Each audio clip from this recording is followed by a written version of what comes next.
I'm here with Professor Jeffrey Woolf, Harvard and Yale-trained historian and historian of Jewish law. Thank you for being with us today, Professor Woolf.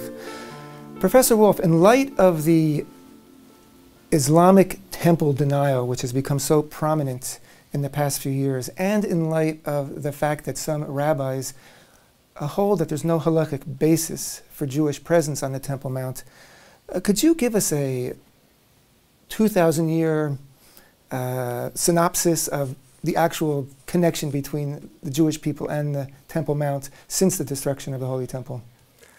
With pleasure. A 20-minute review of 2,000 years is better than a 2-minute Facebook review that's been running through the internet, so I guess we'll be okay. I think we have to distinguish a number of different issues here, and I'd like to take them one at a time. And number one, on the question of Muslim temple denial is a relatively new phenomenon. It's less than 100 years old. The Muslims have always admitted, and early Muslim sources state explicitly, that the temple was built on the Temple Mount. In fact, the Arabic name for Jerusalem, Al-Quds, is in fact a corruption of the words Beit al-Maqdus, the place of the Holy Temple. So this is a relatively new phenomenon on the one hand. On the other hand, it is essential to Islam because, at least according to the way that Muslim theology is presented today and taught today, basically Judaism and Christianity either have lost any of their validity or never were valid in the first place, with the result that Islam claims every single sacred place in the world as a Muslim place. So that it's the ultimate in what the theologians called supersessionism, meaning that as far as they're concerned, there is no room for anything else but Islam. And that's the reason why they have worked so hard to claim that every Jewish makom kadosh, every Jewish sacred place, is Muslim, to ban non-Muslim prayer in those places. It's not just Har HaBayit, it's not just the Temple Mount. It's also Marat HaMachpelah. It's in fact until recently, this was a total. It was totally unheard of, but now they're claiming that Kever Rachel, the grave of Rachel, is also a Muslim holy place. They found some legend that in fact it's the grave of some Muslim saint, and now they claim Jews can't pray there either. So that denial, on the one hand, is new. On the other hand, is essential in that regard. With regard to Jewish presence, I think it's important to go back to the very, very beginning. The truth of the matter is that the Temple Mount has always been, from the time of that David HaMelech brought the ark to the Temple Mount, has been the focal point and the drawing point for Jewish spirituality. Now, even after the destruction, and this is the piece I want to emphasize, people were still drawn to Har HaBayit. Now, it's true, the Romans, and followed by the Byzantines are basically Romans, but after the empire became Christian, it's termed Byzantine. Historically, Jews were barred from the Temple Mount, either as an act of humiliation by the Romans to underscore the fact that the temple had been destroyed and the Jews had lost their center, but even under Christians, because Christianity also teaches that Christianity had taken the place of Judaism and Judaism had lost its standing.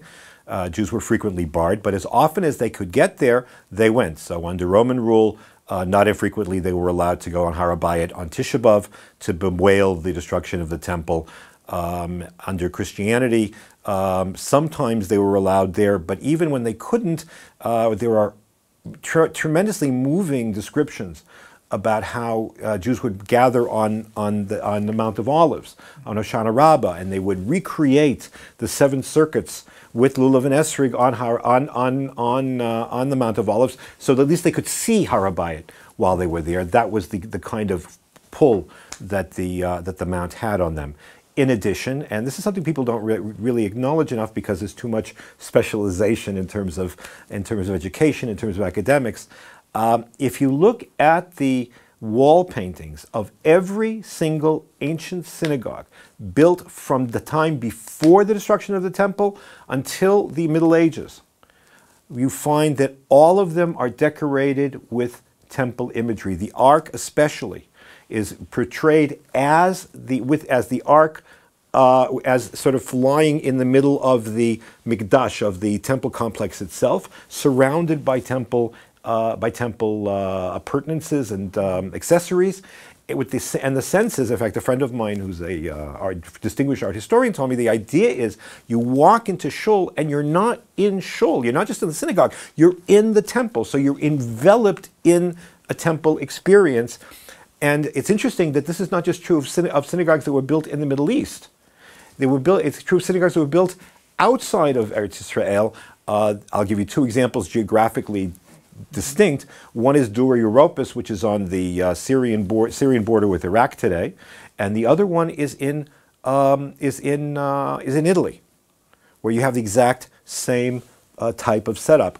And people decorate shuls with what is meaningful to them. Right. And the idea being that obviously, as far as they were concerned psychologically, the synagogue, when they say the synagogue is a mikdash me'at, is a lesser sanctuary, it doesn't mean it's a substitute for the temple. It is to use internet language, it's a portal to the temple. So in terms of awareness, we have to realize that that's a very, very profound and important part of Jewish spirituality. I'll even add personal. Not a personal, well, maybe personal plug. I've written a lot on the idea that, especially in Ashkenaz, in France and Germany, up until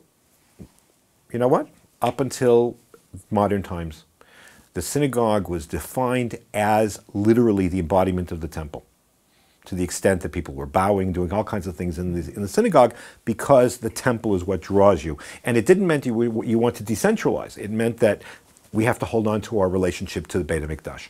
So the idea that the Beit HaMikdash is something which is outside of Jewish consciousness is just not true.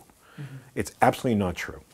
So that's number one. Number two, whenever possible, Jews would go to Har HaBayit. We know, for example, the sources are not 100%. They're not certainly not. There aren't a lot of them, but there's indications that there was a shul. There was a synagogue on Har HaBayit until the 13th century, approximately. We know about, this is the famous, that's what you guys like to make people aware properly so, that Maimonides went to Har HaBayit, and a student of Nachmanides named Astoria Farchi went up to Har HaBayit, and others. Whenever they could, they did. And the only thing that stopped frequent going up to Har HaBayit was, in fact, the arrival of Muslim dynasties who began to enforce much more ferociously this idea that kafiri, that infidels don't belong in Muslim holy places, according to them, and they stopped Jews from being able to pray there. But for the first, at least the first, I'm mathematically challenged, 600 years of Islam, that wasn't the case. That certainly was not the case.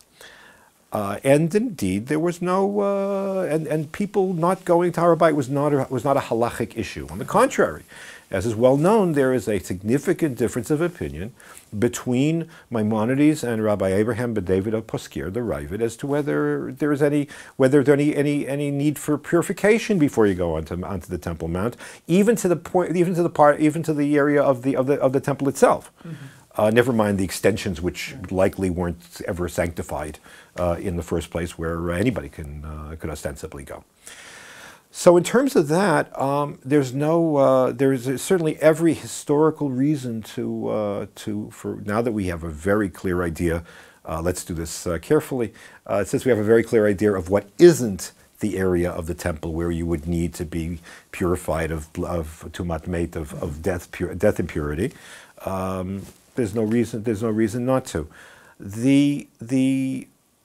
I really don't understand the idea of those who said the Jews are not allowed to go. I really don't understand it, especially because the result was that the only people who didn't go on Har HaBayit as a result, under the mandate or even after 67, were people who specifically would go up with the proper preparation, because tourists have been going up ever since. And here, the only ones that aren't going are the ones who actually would go to mikveh and would prepare themselves properly and would go for the purpose not to look at Har HaBayit as a tourist site, but to be there to fulfill the mitzvah of Riyat Pnei Hashem Bimkomo. Excuse me, Professor.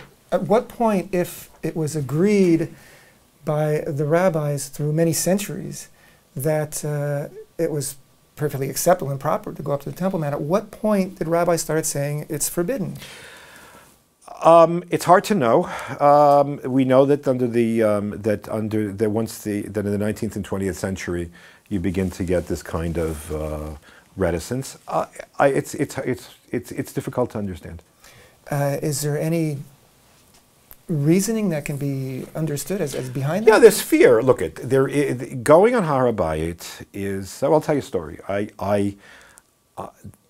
There is a interesting comment by the Tosafos in the 12th century. In the 12th century, Rabbi Jacob Tam, the famous Bala Tosafos, Rashi's grandson, had a student whose name was Rabbi Chaim Cohen.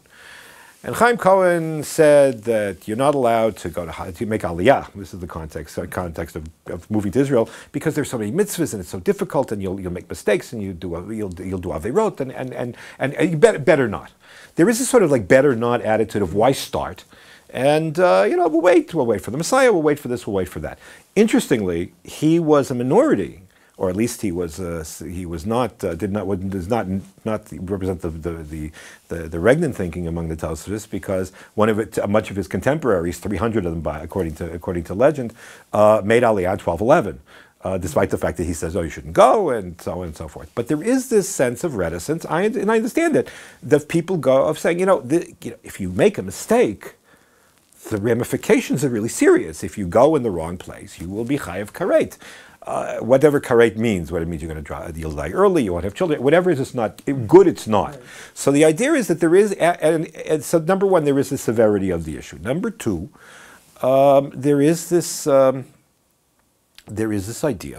that if there's something that you don't know, or with which you're not familiar, and it is something which has inherent sanctity to it, it is not only attractive, it is scary.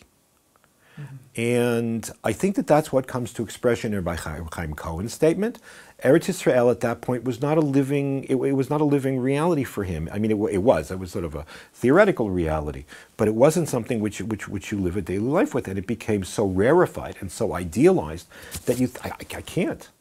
Okay, I'll give you. I mean, I remember once when I was a congregational rabbi many million years ago, and I remember there was a guy who came into Shul on Shabbos morning, and they wanted to give him glila.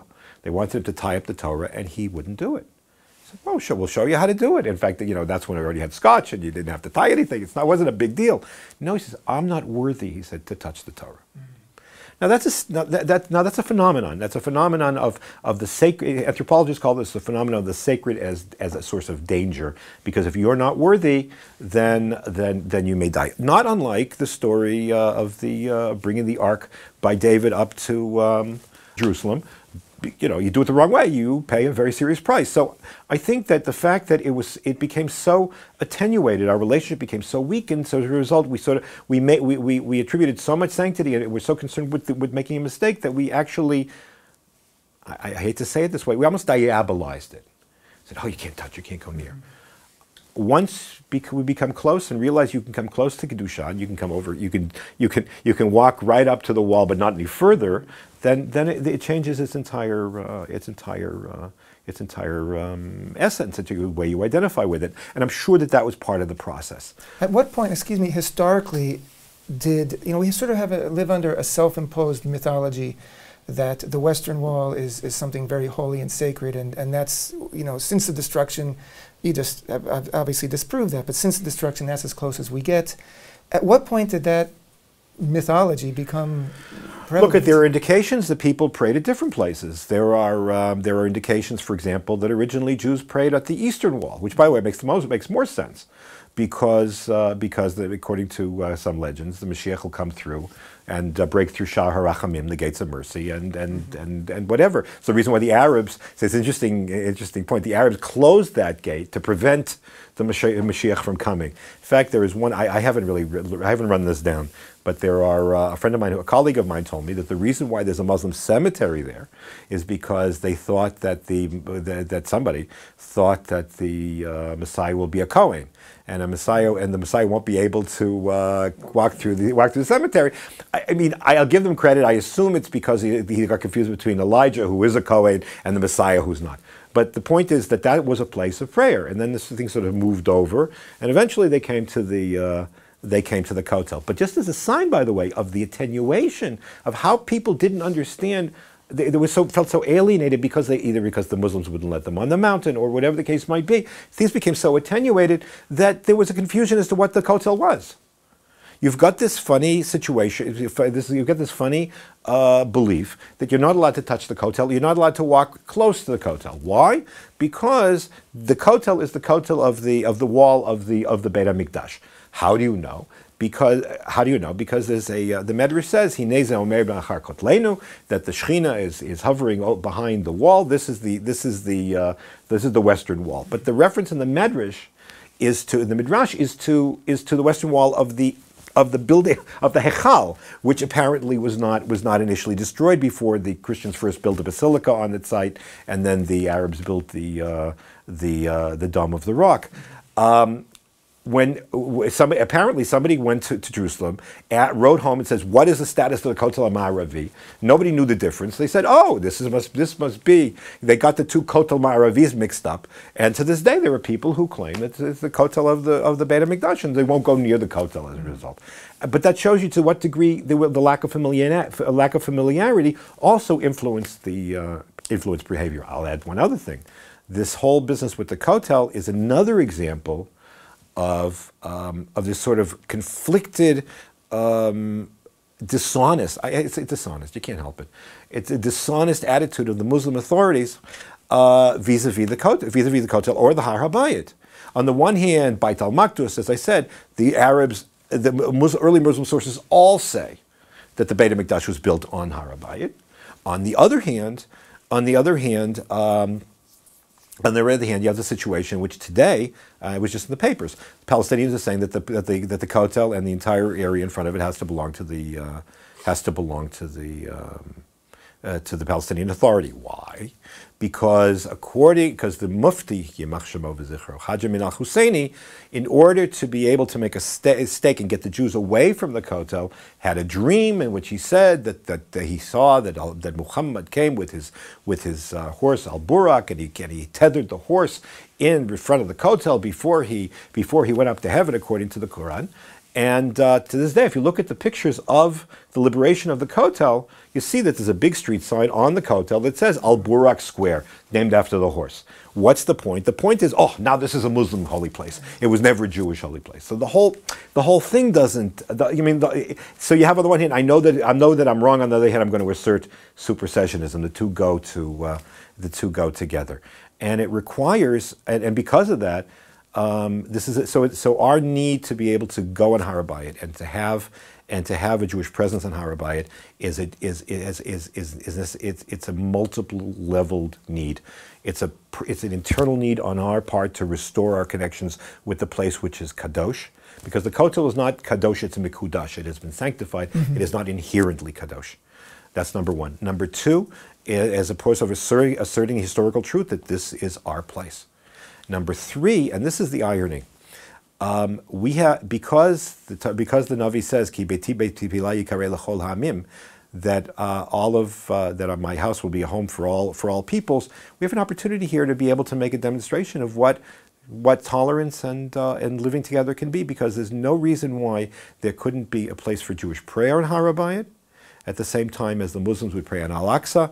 And the vision of coexistence that everybody so much hopes for could actually be realized specifically by increased Jewish presence and by regular Jewish prayer on the Temple Mount. As we like to say, Beiti, my house, the emphasis on my house, God's house, will be a house of prayer for all nations. Professor Woolf, thank you so very, very much for this very, very informative discussion and presentation of an actual continual Jewish presence, physical and spiritual, of course, to and connection to the Temple Mount since the destruction of the Holy Temple to our day. Thank you. Thank you very much.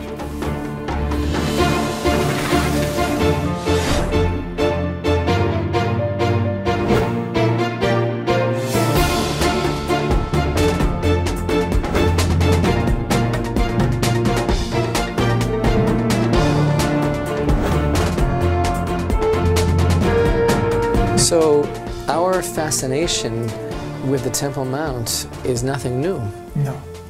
Jewish people have always been completely focused from the time that the temple was destroyed. We've never forgotten the central role that the Holy Temple plays. The understanding idea that there was a disconnect for 2,000 years is a total myth.